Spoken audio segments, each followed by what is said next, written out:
think let's talk Inter Milan against Dortmund, Woo, man. Because again, shocker. I was doing my best to pretty much watch both of the games at the same time.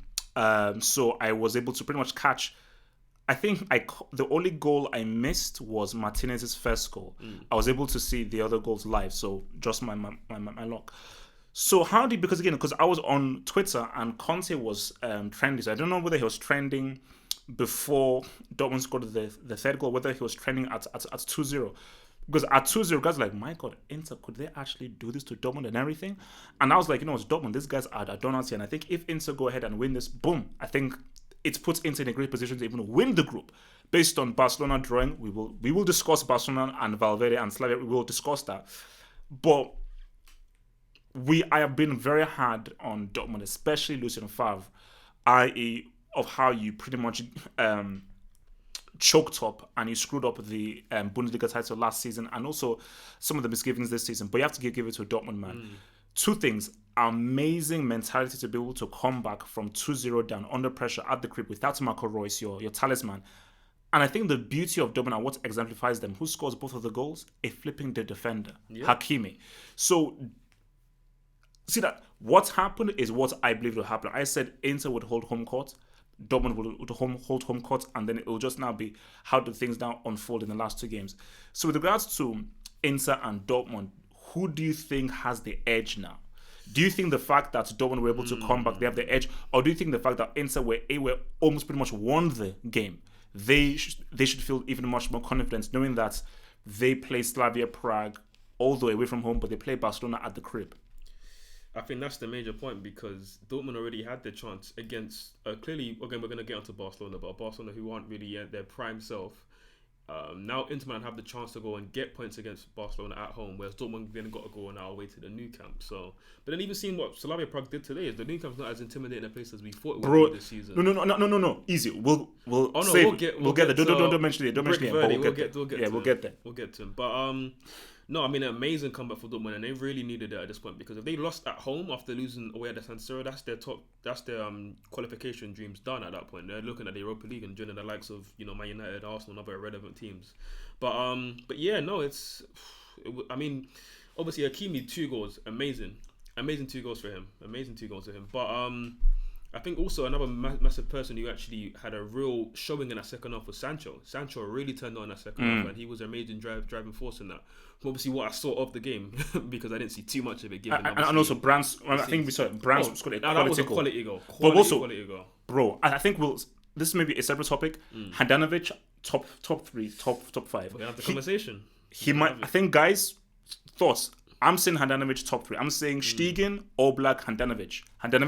It's time that we now put him as number three. Edison, too many mistakes. Alisson, overrated. De Gea, Courtois, trash. Yeah, he made some crazy saves today, but it has to be said, as great as the comeback was from Dortmund, and they really showed some cojones today, we have to look at Inter and say, you're bottling a 2-0 lead like that in the Champions League. I mean, that's No, not but Conte-esque. okay, but no, it's true. But my response and somewhat defense of that is that Dortmund were expected to win that game. Dortmund are very, very good at the crib.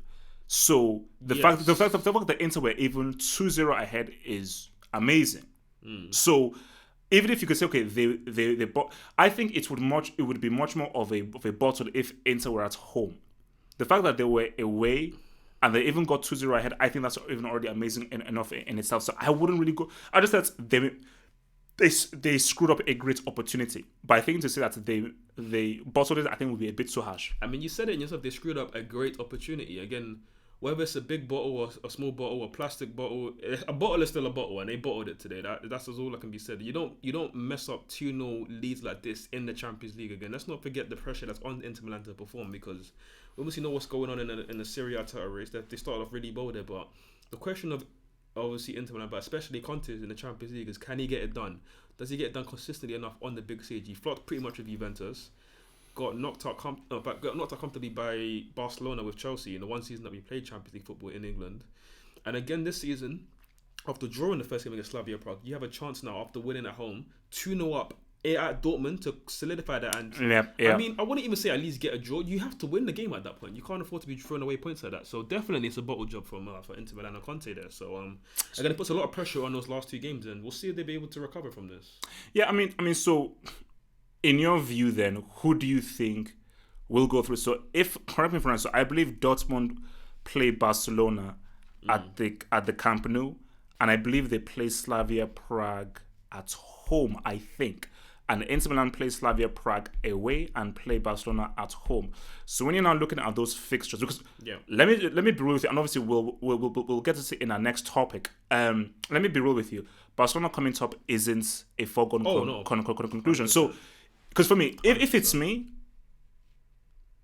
I still believe Inter may just do that. I think those fixtures for Inter, I think, are their advantage. I still feel, even if I feel like based on what I saw Slavia Prague do to Barcelona, I think that Dortmund can say what's up at the Camp Nou. But just believe that how well Inter played at the Camp Nou, how Barcelona are doing right now, I think that Inter have a very good chance of beating Barcelona at the San Siro. If flipping Valverde is still so basically, okay, my pick is Inter to go through. What about you? I said it from the start of the group stages. I said it even after the loss at the San Siro, but I'm picking Dortmund to go through. Okay. I feel like they have what it takes more in terms of just their play style to take points away from Barcelona, even at the Nou Camp. I just feel like Barcelona, no, I mean, look, I love Dortmund at play. Just that they can be very naive at times. They can be just really naive at times. They can be, and we even saw Hummels today getting exploited again by Martinez. Like, there's holes in that defense, certainly.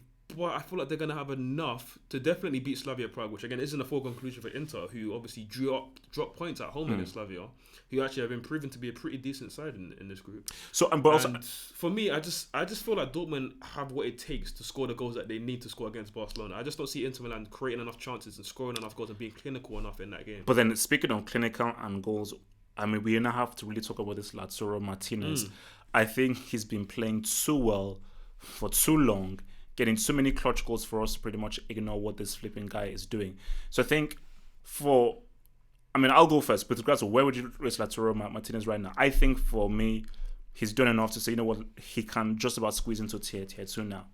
I think that Lukaku has been G'ing up 100%, and I think that they both are forming a great partnership and a great understanding and bringing back that whole playing with 2 strikers thing.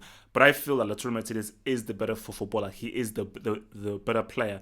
And what he's been able to do individually, even if you look at his goal against Dortmund, that's an amazing goal. That is really a full-on individual confidence goal.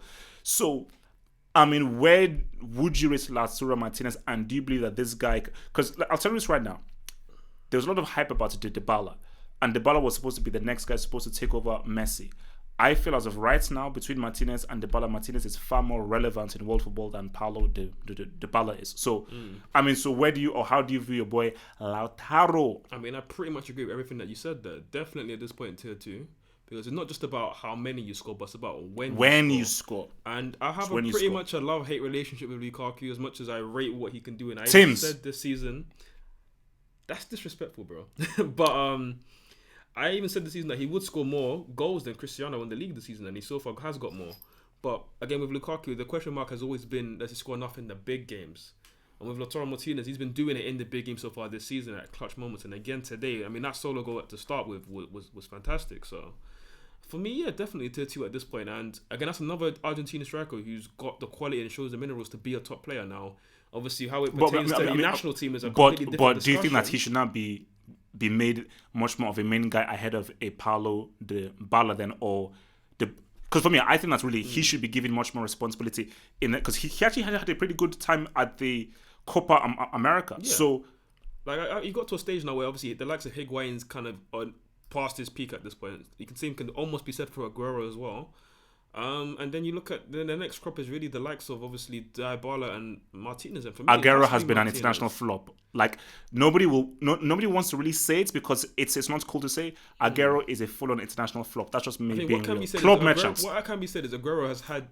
I can be a club merchant. Yeah, he's a domestic club merchant, bro. What I can definitely say on that is Aguero's had his chances at international level and failed.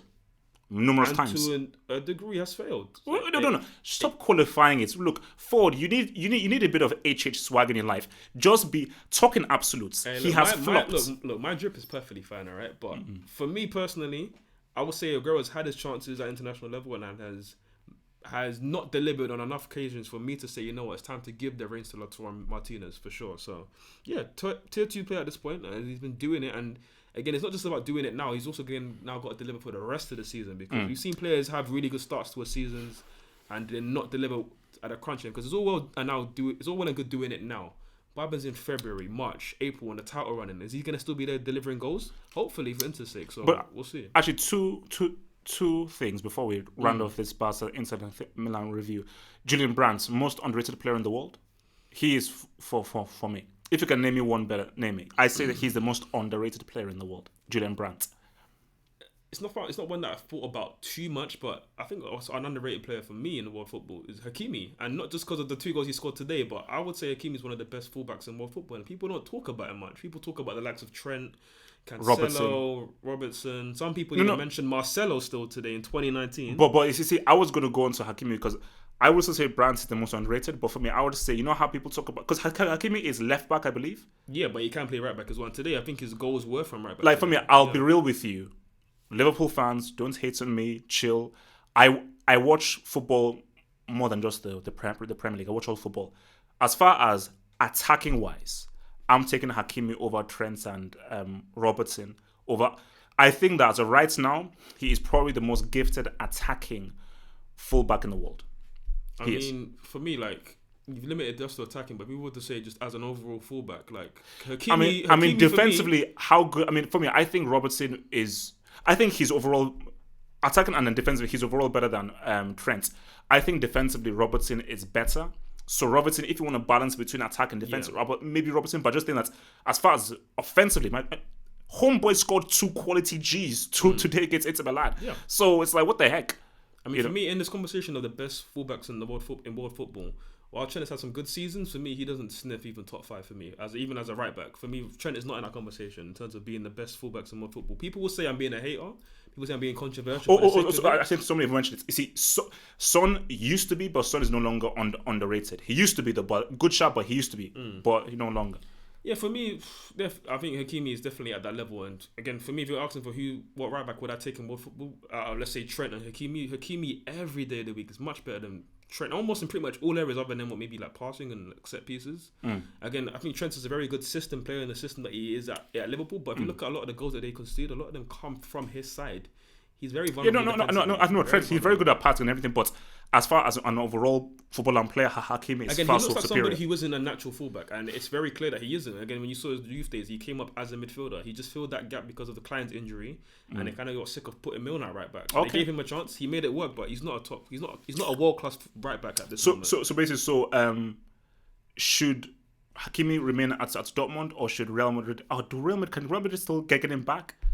I'm not sure, because I'm not sure that he's still under contract at Real Madrid. I don't believe he's on contract anymore. Maybe there's a buyback clause in there. Is he fully at Dortmund now? I think he's definitely fully at Dortmund. I don't know if they have like first dibs on the transfer. Or I think Real Madrid sold him, so I think he can. Yeah, for me, I think look, man, Hakimi. So you would completely Ben Carvajal now? Is that what you're saying? Like basically, I don't know whether he's on loan and anything, but bro, because Carvajal is past it. If Real Madrid can either get him back or just straight up buy him again or something, bruh, Hakimi is somebody who would fit really well for Real Madrid right now. All right. So